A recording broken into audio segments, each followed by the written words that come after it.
What if I told you that you could start lowering your HbA1c this week without starving yourself, cutting out every carb, or living in the gym? It sounds impossible, I know, but I've seen it happen over and over again. As a GP, I've helped hundreds of patients bring down the HbA1c, and some have even reversed their prediabetes entirely without relying on crash diets or pills alone. So, in today's video, I'm going to walk you through 5 of the most effective science-backed things that you can do to lower your HbA1c naturally and actually keep it there. But first, let's just take a quick moment to talk about what HbA1c actually is and why it's such a big deal. So, HbA1c stands for glycated hemoglobin. It's a blood test that we use to measure your average blood sugar over the past 3 months. Now, basically, when your blood sugar is high, some of that sugar sticks to your red blood cells, and the HbA1c test, it tells us how much of it is actually stuck. Now, in the UK, here's how we interpret the results. Anything that's under 42 is considered normal, and between 42 and 47 is classed as pre-diabetes. 48 or above is where we diagnose type 2 diabetes. Now, for people who already have diabetes, we aim to keep your HbA1c below 53.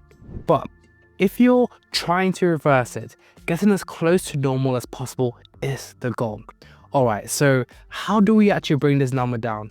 Let's go through this step by step. Well, first, you've got to move your body regularly. And I don't mean signing up for a marathon or the couch potato or spending hours in the gym.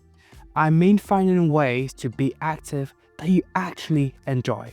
See, daily movement makes your body more sensitive to insulin, which means it can absorb glucose from your bloodstream more effectively. That helps to lower your blood sugar, not just for the short term, but also over time.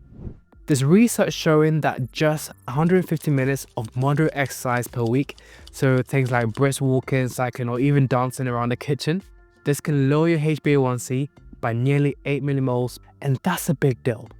Even just a 10-minute walk after a meal can reduce those post-meal sugar spikes. So if you're not doing much at the moment, don't stress, start small. A walk after dinner, a bit of movement with the kids, it all helps. Second, I want you to think about your fiber intake, specifically soluble fiber. This kind of fiber acts like a natural buffer for your blood sugar. You'll find it in foods like, oats, beans, lentils, chia seeds, apples, and loads of veg.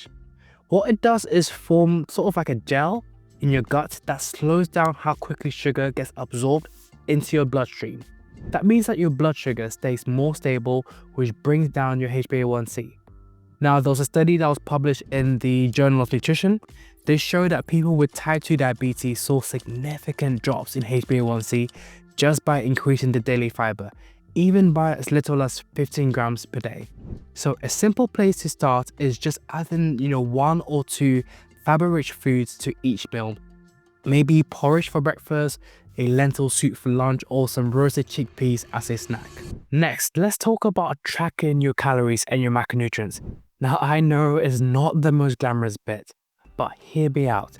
Lowering your HbA1c means reducing how much sugar is floating around in your bloodstream over time.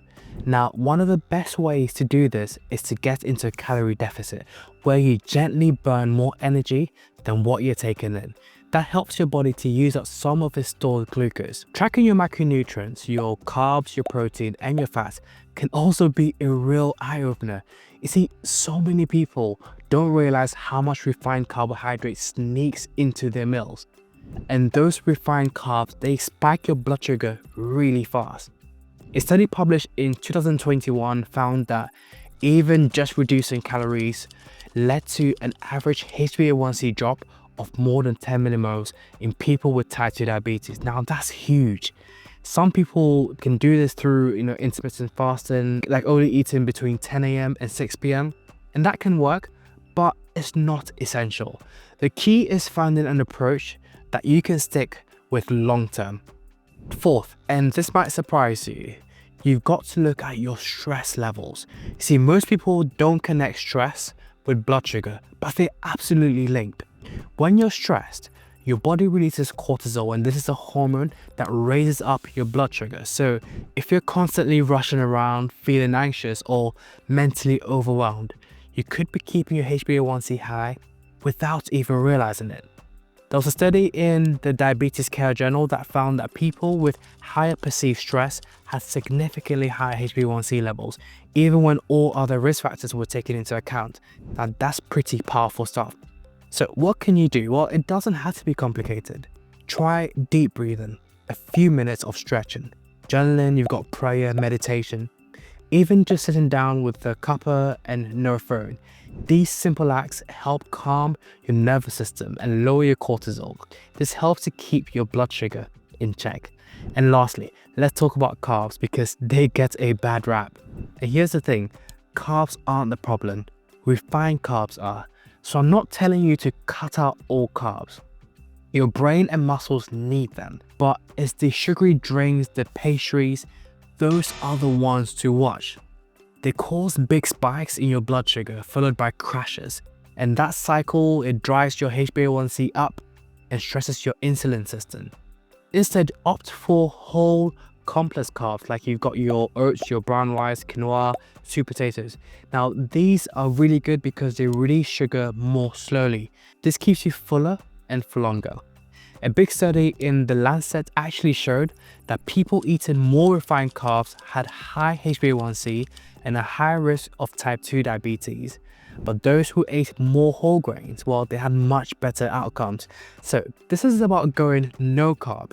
It's about being carb smart. So let's quickly recap everything we've covered. First, move your body daily. Aim for at least 150 minutes of moderate intensity cardio per week. Secondly, eat more soluble fiber. We've talked about lentils, oats, veg, all that good stuff. Third, track your food intake so you can get into a sustainable calorie deficit.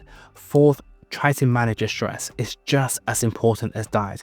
And fifth, cut out the refined carbs, but keep the smart ones. Now, you don't need to do all 5 perfectly, but if you can stick with even 3 of these consistently, I promise you will see a difference. Not just in your HbA1c, but in your energy, your mood, your focus, everything.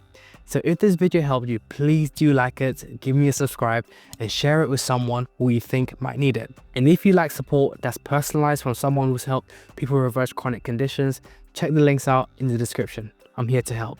And as always, I truly care about your health and I wish you the very best.